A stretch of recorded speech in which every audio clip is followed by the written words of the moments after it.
Okay, This meeting Chris. is Oh, being you completed. recorded. Okay, yeah, I did see that. Chris, how long did it take you to complete the program? That's where you just joined. I think it was 2 weeks and 3 days, I think. 2 weeks and 3 days. You trying to beat a record or something? Yep, that's the goal. It's Did you do a mock interview yet? Yeah, I did. Did you pass it? Yep. Yeah, I was looking at your progress and I was saying so Felipe, he had a similar, speed, and I thought to myself, yeah, he's definitely cheating. So I called him and I vetted him, and then he explained it better than me. And so, that's a backstory why Felipe is actually the teacher. But yeah, congratulations on passing your mock interview, and the next thing is the interview. So this is going to be super valuable to you. Anybody that's joining the call, definitely go ahead and type in the chat where you are in the program. And so, do you have any tips for anybody that's in the program right now who just started? We have Mason that just started. He's super. Uh, he told me he's ready to put in the work. So, do you have any advice for anybody who just started, who's currently in the program, to study tips, time management tips, just anything you want to share? Chris? Yeah, so I would say this is what helps me. Um, Usually when I watch the videos, I kind of watch them at like 1.5 times speed. I don't think that kind of works for everyone, but and I also took notes. For me, taking notes helps me retain the information, and I would also talk to my friends about it, and I would tell my friends what I'm learning. They won't understand anything, so I try to my best to break it down to as simple terms as possible. But just like you said, Yep. like Tayo, you mentioned that teaching it is really how you end up retaining a lot of the information. Yep. So that's essentially what I did. And I'm like, hey, if I could break it down for someone who hasn't taken this course and doesn't have any like tech background, then that really shows I have a pretty good solid understanding of it. So that's really what helped. Okay. What made you kind of make this a priority? Like, is there like a specific reason, or it's just like you're just self-motivated? Like, I kind of want to, see exactly what really made you, yeah. So what kind of made this a priority for you? Well, pretty much I was let go from my last job like November 7th. I was a software engineer manager. And then like after that, I was like, well, I took a break. So I'm like, it's November, it's the holidays, November, then December hit, then like, New Year. So I just took a bit of a break. And then I'm like, you know what? When I go back out into like, I guess the job field or whatever, searching, do I really want to go back into coding again? Because it's really it's pretty stressful. And I've always wanted to job stack. I've always wanted to kind of make more money than what I would make at just a typical, like one job. But I just didn't ever see that to be possible with coding because just how much time it would take and the hours I'd be working. Yep. So somehow I came across you on YouTube. And then when you were saying top 1% minimum 500K, I was like, oh, this is great. Like I didn't know that that would even be kind of possible, I guess. Yep. And so the one thing that I guess maybe even still has me a bit nervous is kind of like, job stacking, what that looks like. Hmm. What kind of comes with that? Can I even manage it? So I have a little bit of those apprehensions, but other than that, like that's pretty much the main thing. I'm like, I've been out of work at this point for more than 2 months. I'm kind of motivated really to kind of see, can I really accomplish this? I kind of have a $1 million a year like goal. So I'm really looking forward to that. And I think this is going to be a pretty fun journey, but I kind of am kind of like, I want it now type of mentality. So, Okay. Okay. Um, for anybody that's listening, I will say this. Within the 1% University, we pretty much have everything you need to like not only get the income you desire, but even, he had said something, $1 million a year mark. Um, it is possible, one of the things I value is not just making a lot of money, but we want to have as much time as possible too as well. So leveraging junior year and learning how to invest to have your money make money for you, it is a good skill set to learn, so that you can get another job. I know somebody who makes like $1.1 million doing tech, right? Doing job stacking, C2C stuff. And it is possible, but we want to be able to make as much money as possible while working a lot less. And so once you do get the job offer, you'll reach out to me and, we'll get you access to junior year and other things to be able to, create some financial abundance and freedom for yourself. And so, Chris, thanks for sharing. And Mason, once again, welcome. I'm glad to have you on here. And we're going to go ahead and get started with the interview review. So let me actually go to the Google Drive. And does anybody have any questions as I'm pulling this up? If you have any questions, go ahead and type it in the chat, or you can come off mute. And we'll go ahead and get started. We do have so if you guys don't know already, we have a recruiter that's going to be speaking twice a month. Her name is Casman. She'll be speaking, I believe, next Sunday. So just FYI. Stormy, it's good to see you, man. And then let me see. Terrence, are you here? Let me see. See, I don't think Terrence is here. But we're gonna review Terrence. Felipe, are you there? Yes, sir. Do you know which interview He Terrence? up- he uploaded two of them. I could see on the Google Drive. Yeah, I'm looking at it right now. I'm trying to find the exact one. Excuse me. Trying to find. Let's see. I guess just go to the date modified and it'll show the recent ones. Gotcha. Yeah, it did last 7 days. Let's see. I will drop off. Yeah, I think this is the one. Okay. Let me see. First round technical, cool.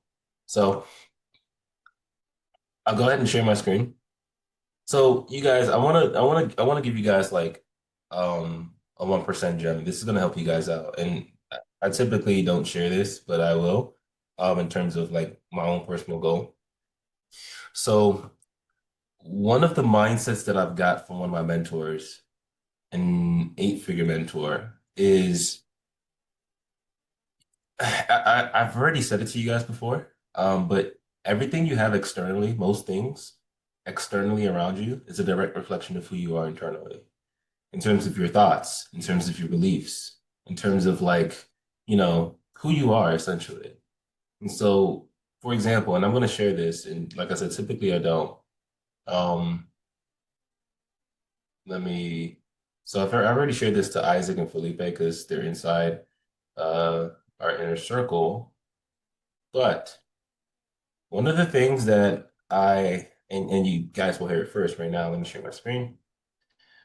Isaac had asked me, what are you going to do when you make your first $10 million? So if you guys don't know, this year I'm day trading and withdrawing $10 million from the market. And so as Isaac had asked me, what do you want to do for the money? And I told him I'm actually going to buy a private island. I think it's going to be cool. I'm going to call it like the 1% Island. All my students, you guys will have access to actually come here. But it's kind of crazy, right? Because these islands is 160 million, 75 million. There's other ones for like 5 million, 8 million. I changed from 10 million to $100 million last week. Isaac, no, that was 2 weeks ago. Isaac thought I was smoking crack, but now he actually sees how it's possible. Felipe too as well. And so, as you see, these islands are a lot of money. Well, depending on what you think a lot is, right? It's very subjective. And there's power in how you think too as well. But the reason why I'm sharing this is okay. You have somebody right in front of you. Mind you, I am no different from anybody on this call. Please believe me, I am not different from anybody. 1 second, I think that's like that. Hello? You want to say that? You want to say that? About my students. Yeah, my dad used to teach a bus. You want to tell them how I used to be in the class, helping your students? Hold on. Hello, everybody. You can say it right there. How you all doing? They can hear you. Yeah? I said, no, they can hear you. All right. What are you doing? Yeah. How is everything? So they're messaging. They say, Okay. they say, how are you, sir? Yeah, fine. Yeah, so my dad used to teach A plus in the garage in our old house. Yeah, I started in the garage and Tayo, love since he was a baby, he loved to make with computer. I'm Yeah. glad this is his way. Yeah, I'm following my dad's Yeah. footprints. But All right. yeah, yeah, so I just started the class. Mm. I'll finish at 7:30. Okay. Yeah. Oh, I'm gonna you give you some of this. okay. Okay. Yeah, let me finish out. What time? It's 6:43. This right there? Mm-hmm. Okay, that's good. Yeah, you can go upstairs and help yourself. Okay. Yeah. So my main point is, you guys, I'm not different from any one of you, right? The only thing that changed was like I really wanted this to make a change. I wanted to take care of my parents, and I knew that it was possible because I know somebody else has done it before, and in my mindset, if somebody else can do it, I can too. But it's actually really believing something that's super crazy.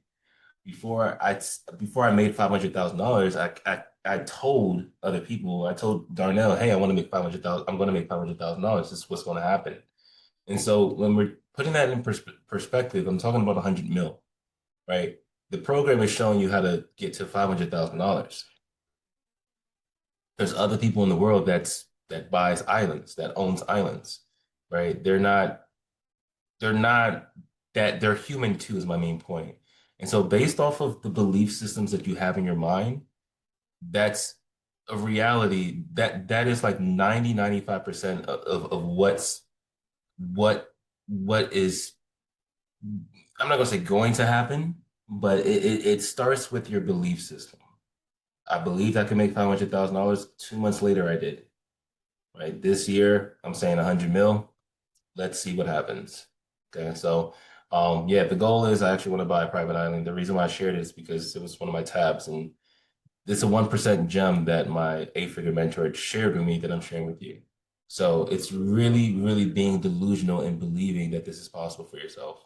And just talking about $500,000 or $1 million a year. It's very possible. And the good thing is I'll literally tell you how to do it. So you're on step one, and let's get to the interview. Does anybody have any questions, comments, concerns?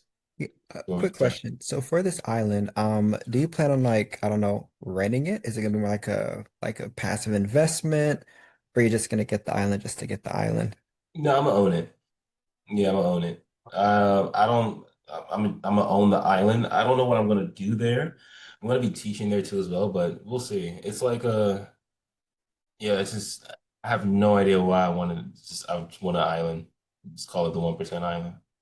Oh, that's cool. Because I was thinking like, I don't know, you buy it and then maybe do some type of Airbnb vacation rental type of model or something. That's actually pretty smart. Yeah, there's gonna be different like things I can do there to make some income, but I mean my main thing that I do is day trading. It's like the it is it is. Because if I was to do Airbnb, just a side note, and I won't go too much on this because I want to make sure we get the interview, it's going to take time and energy. And before I do anything, I always ask myself, is it worth my time and energy? Because day trading doesn't really take that much time and energy, and I can make a lot as opposed to managing something that is going. For example, I do the coaching business. Now, realistically, the coaching business, if we're just looking at numbers, it's not worth my time and energy, respectfully. But I don't do it more so for the money. I do it more so because I generally like to help people and serve people. And I wish I had something like this when I was starting out.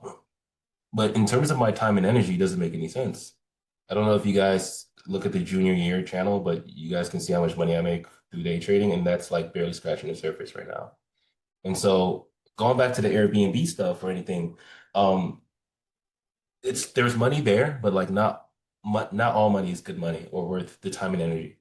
Because essentially, you know, unless it's providing houses for like people that I want to serve, that's actually a good idea. Like my family or different people in their real countries or whatever the case may be. Like it has to be something where I'm serving somebody in terms of like it being worth my time and energy. I wouldn't do something for money per se, but more so for serving. But that's a really good idea. And I didn't even think I can actually turn that into a service to help some people. So yeah, we'll see. It's just an idea. But yeah, I want to buy an island. I think it'll be pretty cool. And fly some of you guys out there. Say one quick thing about islands. I was weirdly enough looking at islands the other day, just kind of getting a glance of what your screen was showing and the prices. They're a lot cheaper in Turks and Caicos, believe it or not. Interesting. So look at islands for sale in Turks and Caicos. Not that I Uh, can now, but just dreaming as well. Interesting. I mean, anything you can think of, you can actually attain it. You have a Right. plan and believe it. But yeah, I'm looking at it right now. I'll dive into this after this call. Awesome. Interesting. So let's get into it. So make sure you guys have your notes, and take some notes, and I'll be stopping and sharing some stuff too as well. I work with RTS, and as soon as the rest of them join from Entergy, Marcus and Chris and Chad should join to have a Top of 1% if you guys can hear. Just want to make sure you're good. discussion with you, and then I'll drop off. So, Okay, sounds good. what part of what? Cool, cool. Yeah, what part of Thanks. Houston are you in? I'm in the Richmond area. Oh, okay, not too bad. What about you? In the Woodlands? No, I wish, but no, I'm in Katy. Okay, So okay. So we're gonna skip the basics. I'm not looking for it's cold. that wrapping up. The contract is It's pretty crazy.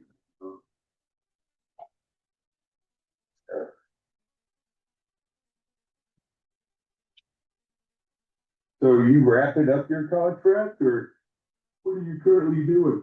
yeah. So I actually am wrapping up. The contract is it's where it's expected to end in 6 to 8 weeks. So I was offered an extension. However, currently wanting to, see what else is out there. Because I just Yep. feel like I've learned so much from my current company with Intech Logic Global. And just wanting to see what else is out there, being able to, put myself in a, more challenging situation for growth. So yeah. Okay, Mhm. that's awesome. How long you've lived in Houston? So the only thing I would change, Terrence, if you're watching this video, say what you just said, that's good, but also like you don't want to you don't want the company to view you as a risk or liability, right? You're looking for another challenge, right? Which is good. But for example, if you join their company, you could say the same thing and leave their company. And so something that you could say is, yes, you're looking for, what's out there, the contract is ending, which is causing you to leave. Good. But then also, I'm really seeking a company where I can really grow and provide, the value that I've obtained throughout my career. And so that is going to view them as an asset. This person has experience, he's looking to grow within a company. And if you knock the interview out the park, it's like, okay, cool, come over here, grow with us. Yeah, I've lived in Houston. Type of 1% in the chat if that makes sense. And so also take some notes too as well. And so framing yourself as an asset and not a liability. What you say is very important. You don't want them to think you're going to leave. You want them to think like, hey, I'll stay within. I will stay here, and I would love to grow within the company. I was born and raised here. Oh, oh wow. Yeah. Yeah. Yeah, This I is went my to third school, time I here. went to school in San Antonio for a couple of years, but then I came back after graduating. So, Oh, well, what about you? yeah, but I either lived here since I've been. Yeah. Going guys, fine. We have no choice but to prepare for the whole week next week. 14 loaves of bread and Good morning. I'm Chad Byram, the IT cloud manager. We have Chris Marcus of Lamont, they're the solution architect. Notice his tonality. You're applying for the position for cloud ops. Actually, I have two teams. I have the cloud architect team, and I have a cloud operation team. The cloud ops team consists of five. We're looking for a fifth person now. You don't have to be perfect with communication in terms of like saying because they're saying too, but being able to clearly articulate yourself is very important So just keep that in mind. So last two things I said, it's not really a big deal. You don't have to like focus on like not saying it so much. And then the second thing is his tonality. If it was a one-on-one interview, you would match his tonality. His tonality is like stagnant, right? There's some people that's really energetic, and so their tonality is going up and down, right? And so, yeah, Drew, I know exactly how you feel. So keep in mind the tonality is super important because you want to match their tonality because subconsciously on the interviewers, the person who's interviewing you, it gives a level of I like this person. I don't know why, but I like him. It's because if you're matching his tonality, the way he talks, it gives a level of it's like familiar, right? But it's done all in the subconscious level. So these are things that you will probably not hear on another tech program because that's like sales. Okay. And this is you're selling yourself on interviews. Type of 1% in the chat if that makes sense. The solution Self-mirroring. Yep. architect consists of four. I'm looking at people typing 1%. So everybody typing 1% in the chat if that makes sense. Drew, I see you, Mason, John, Ike, all right, Sebastian, Dom, Noah, Andrea, Gabriel, Eric. Nice. I'm looking at you guys. Certainly looking for one. Okay, let's So we got two openings. So we're doing multiple What's going on, Amisha? It's good to see you. interviews. So I have Namisha, I'm so sorry. I'm gonna make sure this, you guys are taken care of. But Misha, can you come off mute for a second? Yes. All right, so if you guys don't know, Namisha is like my first ever student. She's the reason why this program even exists. Because if she never invested into the program, I probably wouldn't be teaching to this day. But Misha, do you remember what I told you when we first met in terms of our goals, in terms of the different things, and then also like what I'm doing now? I don't know if you see what I'm doing on Instagram, like the day trading profits. I do. You passed the prop firm that you said that you was gonna do. You remember like you was talking about millions of dollars and all that stuff? I'm still working on it. I swear. But You I'm make saying it look too real. I gotta get on the bandwagon. so I'm not I'm saying this because, she's living proof in terms of like, what you believe in your mind. Like it starts from your mind. Like it's something that I believed back then. And years later, these are the things that I'm doing to this day. So like, yeah, so let's go ahead and continue. Like please, please pick that up. That's like 95% of everything, I'm telling you. So a little cold. So sorry if I had to clear my throat a few times. Okay, I'm just getting over one. But anyway, we went to the cloud about 2 years ago with the AI team. It's a commercial cloud, and we've been doing really, really stable on that, really good. So good that IT wanted to move all 700 apps that they have on-prem, or most of them, to the cloud. So we've been working for the last few months with AWS directly to make our kind of a small business landing zone more of an enterprise landing zone. There is a lot of more opportunities to do there as far as automation and processes and stuff, which this role will be involved in. My leadership skills is that everyone can come with an idea, kind of expectation. If you join a call, if you're starting the whole call, I'm asking why, or you're on the call, type of thing, right? So, obviously, I don't want you to talk the whole time of, just nothing. But, I want you to feel like you can join the conversation, be part of the conversation, right? Mm-hmm. So we're there with that. We're using Iceberg, S3 tables. Coming in, we're using Snowflake, just more as a view platform. And then I also have a government cloud platform that our nuclear friends are using, which makes our requirement, which I need to ask you the next question. It has regulations to it. You must be a United States citizen or a green card. Are you either one? I'm a U.S. citizen. Okay, okay. I had to ask the question. No worries. Funny enough, we're doing interviews today. Funny enough, I forgot to ask that question. We got to the end of the interview. I never got to ask it. Unfortunately, Oh, no. it's neither one. I was like, yeah, I'm sorry for wasting all everybody's time. And I'm kind of regional. Just get to know you. You get to know us. We need to know your skill set. Can you pretty good atmosphere? And if you do have skill sets, are you a fit in the team? And what I mean by fit in the team, we have a pretty good atmosphere. So remember, I say the same thing over and over. You need to be able to answer 2 questions. Can you do the job? He literally just said, we're looking for skill sets. And then we're looking if you can fit on the team. The second thing that they look for is, do we like you? So those are the 2 things that the interviewer just said. We don't have any drama. Make sure to write those down. We don't. Can you do the job? And will we like you? You need to be able to answer those 2 questions. Somebody can type it in the chat too as well for somebody to take those on. Have any hiccups like that. No one's trying to compete against one another. We're a true, what I call a family. I say it quite a bit. Just a little bit about myself. Just a little bit about yourself, Rose. I'm sure my team gets tired of hearing that, but I say it quite a bit. But anyway, tell us a little bit about yourself. Yeah, well, again, thank you so much for taking out the time to discuss with me a little bit today.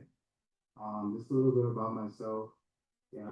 So, parents watching this, when you do watch this video, I don't think you are on. No, but remember, before they say when they say tell me about yourself, you need to be able to understand you need to be able to understand the problem that they currently have. The question that you need to ask is, let's actually pull it up. Let me pull it up on this. Projects. Projects for interviews. Is this it? Yeah, this is it. Cool. You need to say, this. Okay, what are some of the problems that you're currently facing on the specific team that someone who would get hired would be able to solve? Okay. And then you could say, hey, this could be like a certain tech stack that you're looking for, or like some soft skills to fit within the culture. Like what are those things, right? And literally, he just said we want to be able to assess your skills and for you to fit in the culture. So you're literally asking him the questions to the test. It's like going to a dealership and someone saying, I want a Tesla, and then the dealer, he's showing you everything else. He's, oh, the Tesla's right there, but we'll get to that later. And then 95% of the time, he's talking about he's talking about other cars. Now, why is this important? This is important because on your resume, you have a lot of different experience. Okay.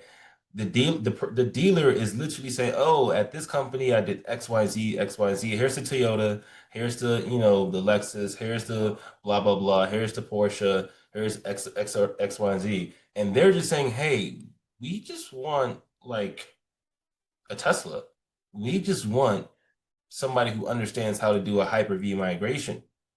And so all of this you would not even talk about. You would just focus on the Tesla. You would focus on the Hyper-V migration. Does that make sense, you guys? Type a 1% in the chat if that makes sense.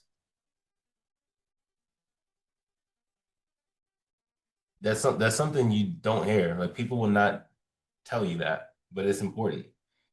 Like for example, when I'm looking to hire somebody, I have a specific problem and they need to be able to solve it. And so even asking them that question, they probably don't even know themselves, but then they're now thinking like, okay, what do we need? Oh, we have an issue right now with somebody, using Terraform to build infrastructure. We don't have somebody like that on the team. And then we need somebody to be able to like actually containerize these applications and have like an automation using some type of CI/CD pipeline. Maybe Jenkins, maybe GitHub, maybe GitLab CI, depending on whatever version control tool that they use. If they're going to use like GitHub Actions or GitLab CI.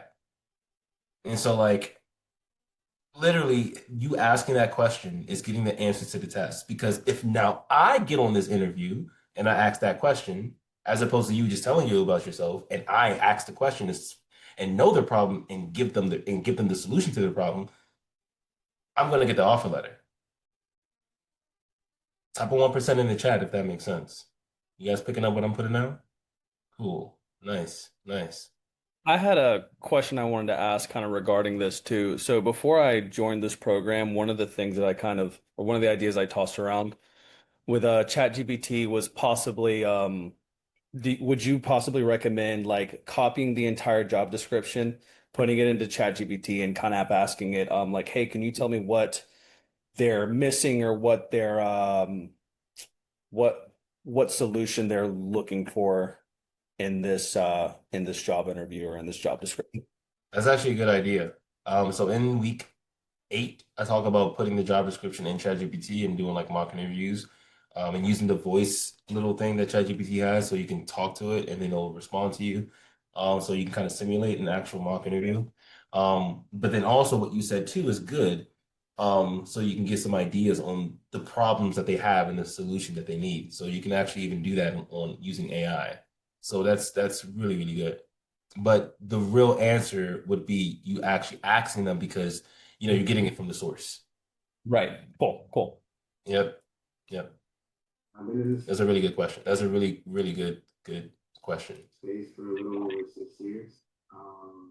Operating AWS environments in production, supporting services like EC2, networking, IAM, security, storage, and also containerized platforms such as EKS and provisioning RDS instances as well.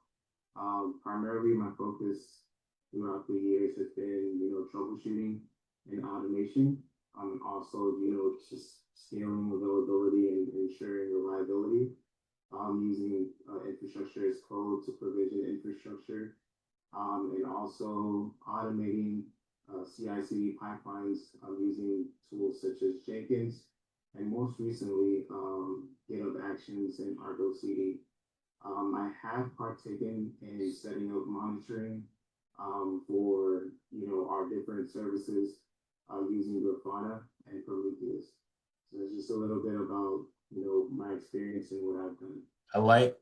So Terrence, I love how you touched on. So if you guys don't know, there's 8. So I'm closing my eyes so I can get my thoughts together. By the way, I don't want you guys to think I'm a weirdo. I am a weirdo, but that's a whole different topic. But but inside cloud engineering, there's actually 3 different roles and 3 specific use cases for the roles and what they really do. When you get a job, let's say your title is AWS Cloud Engineer, you're going to be doing DevOps work, site reliability work, right? And I'll explain what these 3 job titles are. AWS Cloud Engineer is mainly focusing on building infrastructure and maintaining it, right? So setting up an EC2, if you're an AWS Cloud Engineer, you're going to be building different services in the cloud in AWS. Okay, you're going to be building it manually or using infrastructure as code tools like Terraform to be able to build that out. Maybe the company is using CloudFormation, which is AWS for infrastructure as code tool. Okay, so AWS Cloud Engineer, building infrastructure and maintaining it. That is a huge summary of what that role does. DevOps engineer is more so for automating different deployments. Like if let's just say a software engineer, here's this new application, right? Let's just say they coded GTA 6, right? They finally finished the game after 15, 20 years of developing it. And so they're going to go ahead and give you the code, and then you're now going to take this code and use different tools, CI/CD tools, to be able to automatically stage the environment, test the code for different bugs and different things like that, and to be able to deploy that code into that infrastructure that you just built, right? The cloud engineers just built, okay? Like the EC2, the VPC, right? Blah, blah, blah, security, IAM stuff, okay? So DevOps is more so deploying applications on the infrastructure. Cloud engineer, build the infrastructure, maintain it.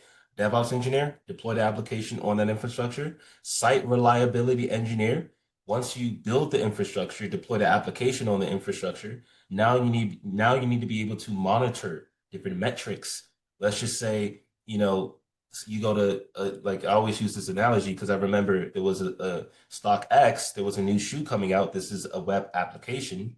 Netflix is a web application, right? And so when there's a lot of traffic that goes to the application, you can actually see that traffic spike. And if there's too much traffic going to an application to a server, it can cause that server to crash, which will cause the website to go down and the business will lose a lot of money.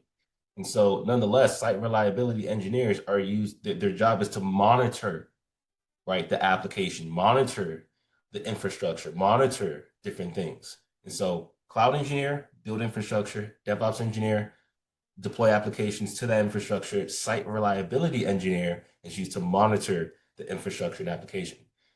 And so I needed to explain that because if you guys noticed, Terrence had said different pieces of that. That is what makes an amazing cloud engineer, right? Is to be able to understand the full process and cycle of building the infrastructure, deploying the application, and monitoring it. I was working at a job and I recorded a conversation of somebody who had 25 years of cloud engineer. He was my coworker, and I asked him like, "Hey, what advice would you give?" And that's pretty much what this video explains. And so Terrence just explained that, which was really good. So kudos. You can tell us what Type of 1% in the chat if you guys are following along. I want to make sure you guys pick that up. Nice, nice, nice. Cool, cool, cool. And so we teach you all that stuff too as well.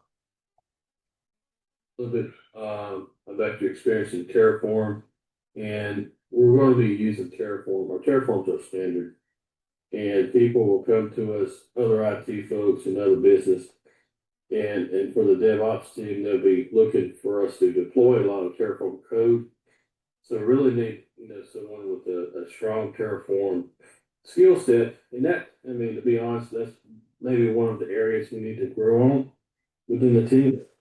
That's easy. Somebody type in the chat, what project would you talk about? What project or tech challenge would you explain after hearing that, hey, we need Terraform?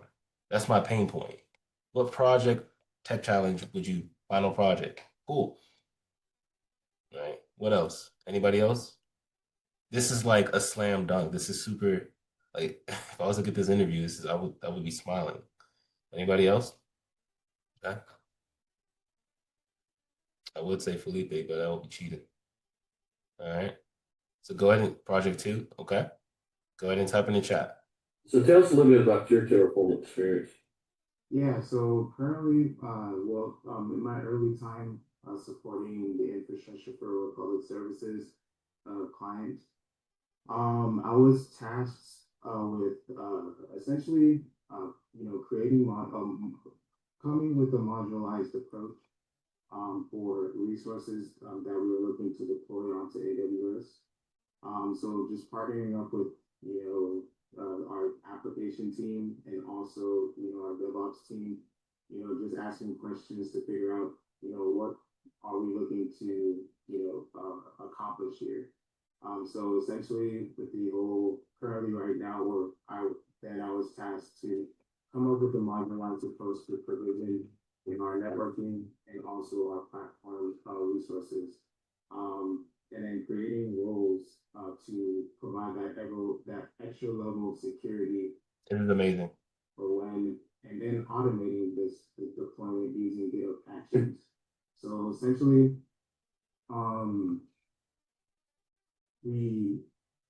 created a modularized approach to build out the VPC, our networking subnets, private. A modularized approach, something that subtle, speaks volume.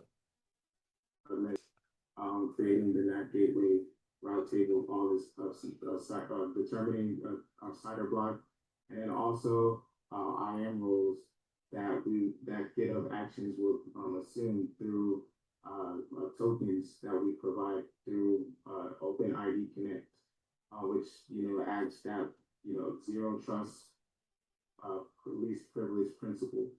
I then created or separated our Terraform files into environments. This is good. I'm smiling right now. such as our staging, This is crazy. development, and also we further separated the files to networking and platforms such as our EKS and our container registry, or where we would push any Dockerized image to that local or private repository in our AWS infrastructure environment. I've also been able to help facilitate the automation of this using GitHub Actions by creating workflows such as our Terraform apply, a plan, and also destroy. So essentially, from rather than managing or rather than literally, typing out like the Terraform apply on your local server, being able to trigger these events based on certain requests, whether it be, a commit being pushed to our local repo and GitHub, or, a pull request. Essentially, those are for, our prod and staging environment for, setting up those guardrails for extra approval or those approval gates for any impact that is being made onto our current cloud infrastructure. I've also been able to, essentially create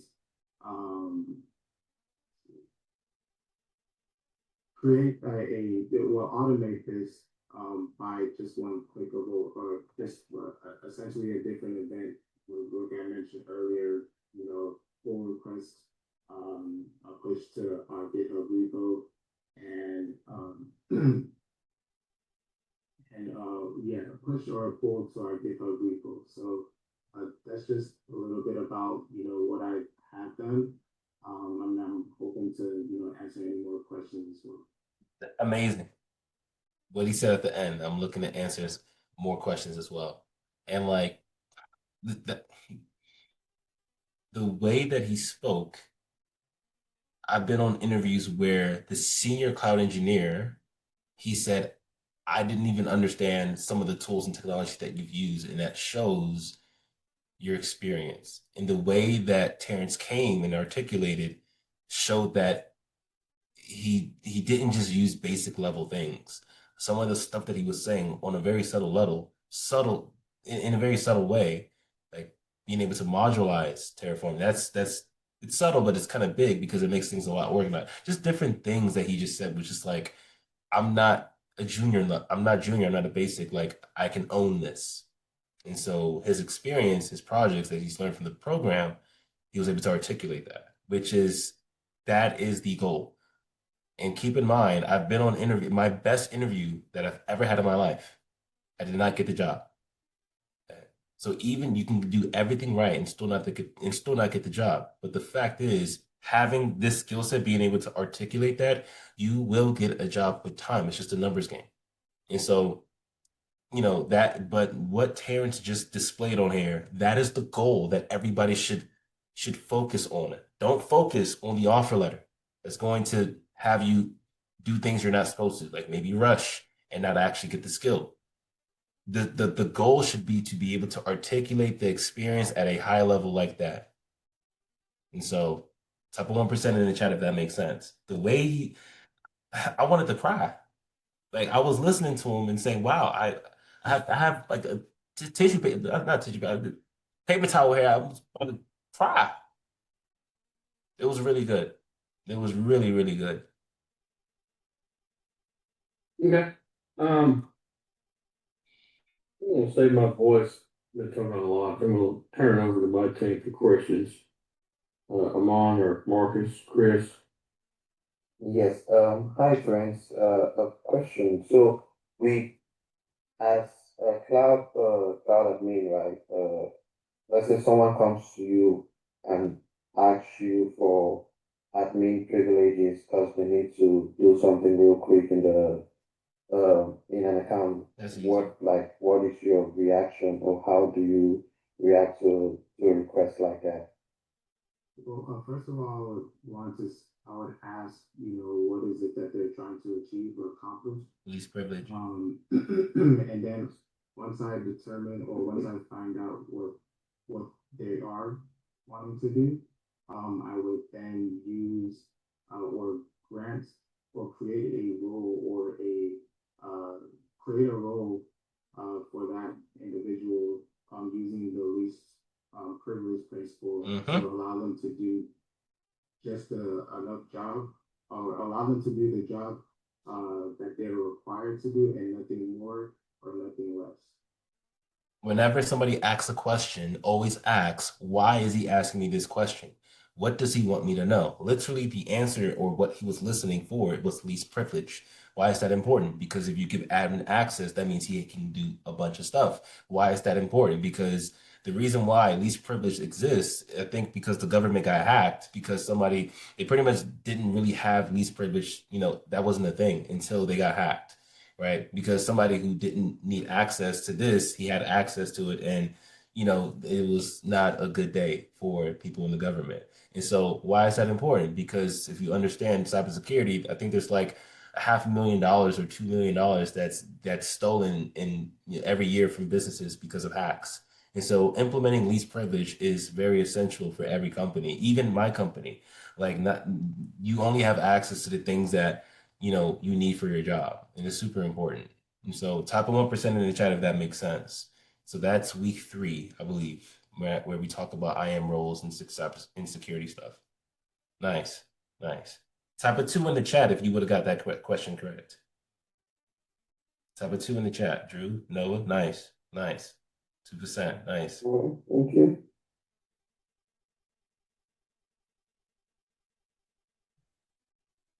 Chris Marcus. Yeah. Hey, Judge, this is Chris. So I'm looking at your resume. I don't see any obvious references to LZA. Are you familiar with the Lightning Zone Accelerator? What? I'm not familiar with that, but I'm open to hearing a little bit about that. Okay. And then so hey, I am familiar with that, right? Because you would have researched it on the job description. I am familiar with that, like it's used to do X, Y, and Z. But in my enterprise level experience, I haven't had the opportunity to actually use that tool. Can you tell me how you guys are currently using that in your environment? I would love to. And then as they speak, you would get, this is what I used to do. Like I would kind of like have it like where they can see the notes right there, and I would do that intentionally. So literally, let me stop sharing so you can see it on a big screen. So I would literally have it where they can see like this right here, but I wouldn't be too hot with it. I would be like this. Okay, this is used to this, blah blah blah, blah blah blah blah, and I'll be like, okay, cool, okay, and I'll be writing, okay, and then I'll be like, okay, and literally, this is what I'm learning now. Okay. So I need to be more serious. But I mean, you can take notes, honestly speaking, and then also you should because you'll probably be using that at the job. But essentially, you're not telling them, hey, I am willing to learn. You're letting them know that you're not telling them, you actually speak louder than words.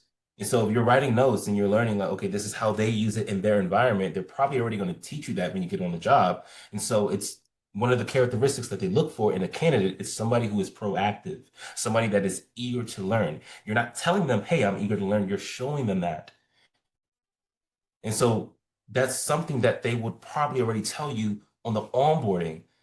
And so you're doing that now on the interview stage. Now, if Terrence said, I am willing to learn, but I said, hey, and I asked that question, can you show me how you use this in your environment? And I do that, who's going to get the offer letter? Most likely me. Top of 1% in the chat, if that makes sense. John, Mason, Ike, nice. I see you, Sebastian, Drew.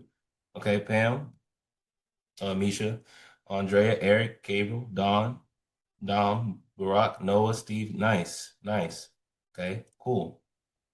And so Terrence, make sure you ask it like that, right? So this is sales too as well, right? So keep in mind, moving forward, like keep this in mind. The person that asks the question controls the conversation. The person that asks the question in a conversation, they are the person that controls the conversation. In sales, right? Before you guys even joined the program, you guys were on a sales call. Okay. Sales, there's a lot of things to do with sales. Like there's a lot of knowledge in sales. I'm not going to go into that, but just one concept, the person who asks the question, they are in control of the conversation. If you guys were on a call with Jacoby he was asking you questions. He was taking control of where to direct the conversation to ask you specific questions, and he was doing things intentionally. Okay. So why is this important? This is important because when you now ask the question, hey, tell me how you use this in your environment. Now, all of a sudden, the pressure is now a little bit off of you. They have to answer the question. This is good because it kills time. This is good because people like to talk. And literally, the more that they talk, the more that they feel good, and they'll remember that feeling when making a decision. And number three, you get to showcase that you have the characteristics that all hiring managers look for. I know this because I interviewed 5 of them that hired me for 6-figure roles. They all say the same thing. We look for somebody that's proactive. You were asking questions about our environment and you were taking notes, so you were eager to like know what like they literally, right? And so and then showing that you're proactive and you're eager to learn. You're not telling them that, you're showing them that. That speaks volume. Type of 1% in the chat if that makes sense. And so it's not just about, I'm telling you, I've joined different programs. Most programs will just teach you different projects and say apply to a job. They will never teach you these things. And this is what makes the difference. All right, let's continue. We have about 6 more minutes. Sure. Tell us a little bit about your networking experience. Yeah, so with networking, I do have experience in building out the VPC. So essentially provisioning our VPC. So I wouldn't say I have experience building VPC. I would say, yeah, on my cloud migration. So you want to create a story, because story literally like there was when I dropped out of nursing school, I will never forget. I really felt like I was a failure. Like I failed my whole family. It was the worst feeling I ever felt. I still remember the feeling. Before I dropped out, I was banging my head on the wall because it was like I have to figure this out, and I couldn't. I dropped out of school, and a week later, I tried to kill myself. It was a real story, and I always use that as an example. Now, I'm pretty sure every single one of you guys paid attention. That's just an example of me telling a story. It's a real story. But story sells, and stories are very rememberable. And so never ever say I use VPC to no. You want to say at my last job at Homeland Security on the cloud migration project, then list the problem. We actually need on the so when we were designing the architecture, we needed a way to secure our network, and the service that we were going to use was a VPC. And so we needed to understand what was going to be on the public subnet and on the private subnet. And so on the private subnet, it makes sense to put the database in there. So we actually decided to use Oracle instead of PostgreSQL. And so we switched from PostgreSQL to Oracle just because of different specs. But nonetheless, we put the database on the private subnet. But then the WordPress application that was public facing on this 3-tier application architecture, we need to be able to actually put the WordPress application on the public subnet. And then I needed to actually figure out what traffic was going to go in each of those, public and private. And so I needed to configure the security group. And so this is talking about your network and security, which goes hand in hand in AWS. So mind you, guys, I haven't worked since like last August. I haven't explained this stuff like in so long, but it's inside of my DNA. You guys see how I'm able to clearly articulate myself? It's inside my DNA. If I wanted to go make $500,000 a year in tech. I could make more. Like, I haven't said this in a while. That is what it means to become a one percenter. That is the goal of this program. It's not to rush. It's not just to learn the tech stuff, which is what 90%, 95% of boot camps programs will do. And there's nothing wrong with that. But I've been in that situation where I've paid a lot of money for boot camps and programs, and I was still struggling to find a job. And I wanted to create a program that you do not need to go anywhere else. Isaac, he's collected $1.5 million in like 9 months, which is he's collected more offer letters than me at this point. But to be able to do that, you need to be able to do what I just did. The skills, the projects, and experience, and being able to articulate that needs to be embedded in your DNA. You need to be able to do it in your sleep. You know, like when you work a job for 6 months and like a year, it's like you don't even have to think about it. You just know the job like it's on the back of your hand. You need to do the same thing with articulating the projects and experience. Type a 1% in the chat if that makes sense. And Drew, I got you. John, cool. Dom, Ike, cool. That is what you invested in. And no one can take that away from you. That is the true power of what you've invested in. Telling stories, another sales technique. Mason, you know a lot of stuff. Tell the current state and the ideal state interview. Okay, all right. Drew, you can come off mute. Yeah, I just got a quick follow-up question around the question they asked Terrence. So earlier they asked about his Terraform experience, or he mentioned he was talking about Terraform, and then he asked this networking question. Could another angle have been to just tell a story like piggybacking off Terraform and just breaking down the specific networking aspects you provision? That's good. And that would have been even a higher level because not only are you talking about your Terraform, and that's what you actually use to be able to create your modules in the VPC. I needed to actually not just build it manually in AWS, but anything that we do at the specific company, we have to automate it. At my one job, we couldn't build anything manually. Most jobs are like that. You have to automate it using Terraform.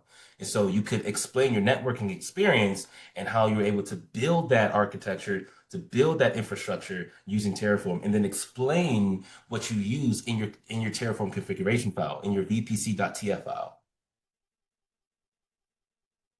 But yes, talking about this, I'm not gonna lie, I kind of miss working. I haven't worked, but it's actually really fun once you actually like understand it and implement it. It's like it's really fun. But that was a really good question, and that would have shown like just more higher level like experience. So yeah, we are at we're like pretty much halfway in the interview. We can actually finish it next week. It's 7:31. If you guys have any questions, let me know. And I will say this, I am documenting the journey. I don't know if you guys have seen and I want to kind of just show you guys this stuff so you see it. Inside junior year, you guys have access to this. It's only Isaac and Felipe that's inside the inner circle. In the inner circle, it's another thing like that's actually not available for the rest of the year, right? We already have our goal, right? 100 M's. I already told you guys. And it's only 2 people that can ever be in the inner circle. But I want you guys to be able to see this because this is day trading. Now, day trading is one of the hardest things that you could ever do mentally. If you ask ChatGPT, it'll tell you, and it'll tell you why. I do not advise the average person to day trade. It is extremely difficult. Only 5-10% of people that day trades actually make money. I am a part of that 5-10%. Felipe and Isaac is a part of that 5-10% because I'm mentoring them. Now, it is extremely difficult. I cannot stress that enough. I want you guys to be, I want you guys to know the reality, no matter what anybody tells you online. I'm letting you guys know based on my experience. So the reason why this is important is because junior year, you do learn day trading principles, like literally everything that we're doing, but I'm not telling you to day trade. I'm telling you to long-term invest. Long-term invest, it is literally so simple. I taught it to my niece. One of my niece, like she's like, I taught it to her when she was 10 years old. She knows how to long-term invest and create a portfolio that will make a decent amount of money every year. This is something that should be taught in elementary school. And I just want you guys to understand it's using the same principles, it's the same principles that you use with day trading, but you're just doing one thing different, which makes the difference of making it super simple. And so you guys are seeing this as in terms of seeing the possibilities of day trading, but then also you should understand I want you guys to see the power of the knowledge too as well. Day trading, but then also investing. Okay. And so just letting you guys know that the inner circle, like that's me and Felipe. Like so it's me, Felipe, and then Isaac. All right, where's Isaac at? Isaac, right? And so just so you guys are aware of that, because I didn't make an announcement. And so that's what you're seeing there. If you guys are interested in the inner circle, right? So the requirement, you have to be making $500,000 a year. And then, so because that's the foundation. And then you probably have to be on the waiting list. So it's not going to be available for until next year. And so I know some sounds really crazy, but there's a specific reason why there can't be anybody else in there. It's actually not going to work if you have too many people trying to it's a long story, but nonetheless it will just mess up everything. So I want you guys to have some context on what you're seeing, but you guys do have available you have access to junior year once you have gotten your offer letter. Everything is step by step. So once you get the job, now you're making a decent amount of money. Now you're going to use that money to make money for you while you're sleeping. As I'm talking right now, my money's making money for me. And you're going to be doing the same thing, but you do not want to focus on more than one thing at a time. Okay, so everything in the 1% University is showing you how to make your first $1 million step by step. Go ahead and type a 1% in the chat if that makes sense, if you guys are following along. And just curious, how many of you guys would be interested in the inner circle? You can just type, he said me. Nice, nice, nice. All right. So Drew, Sebastian, Eric, Alexis, Noah, John, Dom, Gabriel, Mason, Luther, Barack, Andrea, Channing, Ike, Jonathan, Channing, Max, Steve. Nice, cool. So yeah, I just try to make it like accessible for you guys to just create wealth. This is stuff that I've paid so far $160,000 in knowledge since December 2021. You guys don't have to pay that, right? I don't mind paying it and sharing, the information at a super discounted price. So, yeah, let's put in work. Mason, you just joined the program. I'm pretty sure you probably didn't know you were going to get all this stuff. So you said you know how to work hard, so let's work. And everybody who just joined, welcome to the 1% University, and just be ready to become a part of the next 1%. We'll talk soon. You guys have a good one. Cheers.